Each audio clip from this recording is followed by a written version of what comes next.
On va montrer ensemble l'action de Steinitz. Cette action fait agir le groupe GLMN de K fois GLN de K sur l'ensemble des matrices à coefficient dans K de taille m fois n.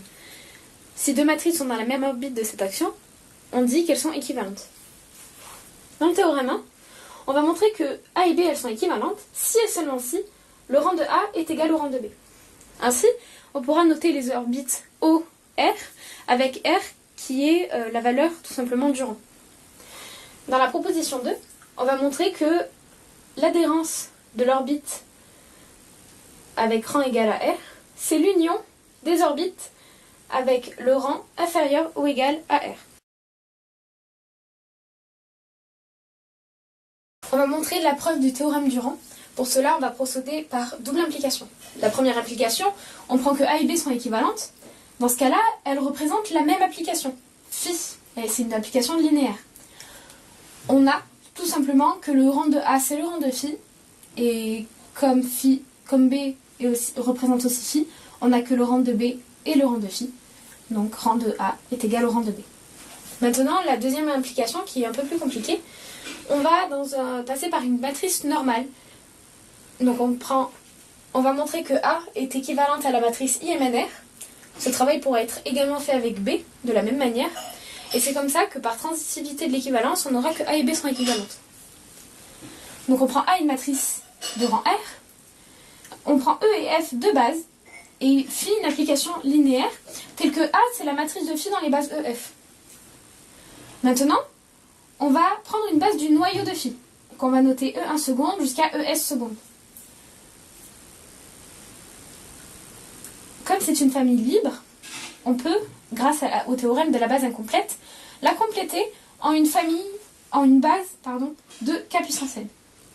Ainsi, on vient noter E', la famille E1' jusqu'à ER' et E1 seconde jusqu'à ES seconde, qui est donc une base. Ici, on a bien R, c'est-à-dire le rang de la matrice A, puisque c'est la dimension de l'image. Maintenant, on va noter grand E', l'espace engendré par les E1', ER'. Et on va, dans un premier temps, prendre l'image des EI' par phi, avec bien sûr I entre 1 et R. On va noter cette image FI'. La restriction de phi par E', elle est injective, puisque on a mis le noyau de côté. Et comme la famille EI' est libre, on obtient que la famille FI' est libre. On va donc maintenant la compléter en une base de Km, et on va tout simplement noter FI' de 1 à M, qui est du coup notre base. Maintenant, si on prend la matrice de phi dans les bases E', F', on obtient bien notre IMNR, avec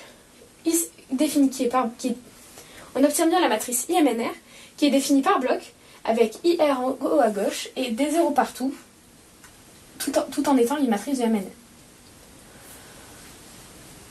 Maintenant, on a donc que A est équivalente à IMNR, puisqu'elle code la même application phi dans des bases différentes. On peut exactement faire le même travail avec B. On obtient que B et IMNR sont équivalentes. Par transitivité de l'équivalence, on a bien que A et B sont équivalentes. On va maintenant passer à la proposition numéro 2. On va donc ensemble montrer que l'adhérence de OR, c'est l'union des K allant de 0 à R des OK. Dans un premier temps, on va définir ce que c'est un mineur d'indice IJ, et on va donner une définition du rang en fonction de ces mineurs d'indices. Et ensuite, dans un deuxième temps, on va montrer cette égalité par double inclusion. Donc, pour les mineurs d'indices, on introduit grand I qui est inclus dans 1M et grand J qui est inclus dans 1N.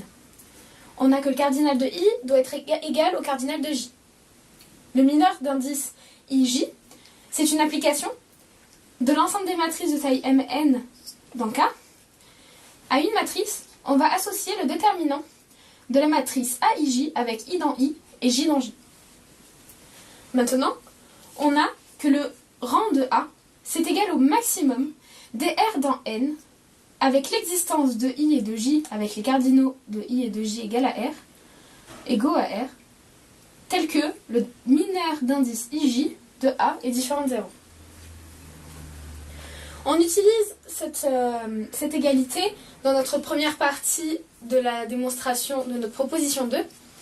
En effet, puisqu'on a cette égalité, on a que le rang de A est O plus R si et seulement si tous ces mineurs d'ordre supérieur ou égaux à R plus 1 sont nuls. Ainsi, si on note O de R chapeau l'union des 0 à R des OK, on a que O de R chapeau, c'est l'intersection des cardinaux de I est égal au cardinaux de J supérieur ou égal à R plus 1, des delta de IJ moins 1 de 0. On a que delta de IJ, donc les mineurs d'indice IJ, sont des applications continues, puisque ce sont des déterminants. Ainsi, si on prend l'image inverse de 0, on obtient un fermé. Or, l'intersection de fermé est fermée, et c'est comme ça qu'on montre que OR chapeau est enfermé. Comme ça, on a que OR qui est inclus dans O de R adhérence. Tout cela est inclus dans O de R chapeau. En effet, O de R est inclus dans O de R chapeau, sauf que comme O de R chapeau est fermé, il inclut aussi l'adhérence de O de R. On a donc notre première inclusion. Maintenant, on va s'attaquer à la deuxième inclusion. Pour cela, on va considérer une matrice de rang K qui est inférieure ou égale à R. D'après le théorème du rang, il existe P et Q qui sont inversibles, tels que A est égal à P, I de MNK, Q-1. Maintenant, on va prendre un epsilon qui est dans K, et on va créer la matrice A epsilon. Cette matrice, elle est égale à P fois une matrice fois Q-1, et la matrice qu'on met ici, c'est IK 0, 0, 0, epsilon de IR-K, 0, 0, 0, 0. On a que A epsilon dépend continuellement de epsilon. Si epsilon est différent de 0, dans ce cas-là, la matrice A epsilon est de rang R. En revanche, lorsqu'on fait tendre epsilon vers 0 et que epsilon est égal à 0, dans ce cas-là, on obtient que la matrice A epsilon, c'est la matrice A, et qu'elle est de rang K. Sauf qu'on a obtenu cette matrice en faisant tendre epsilon vers 0.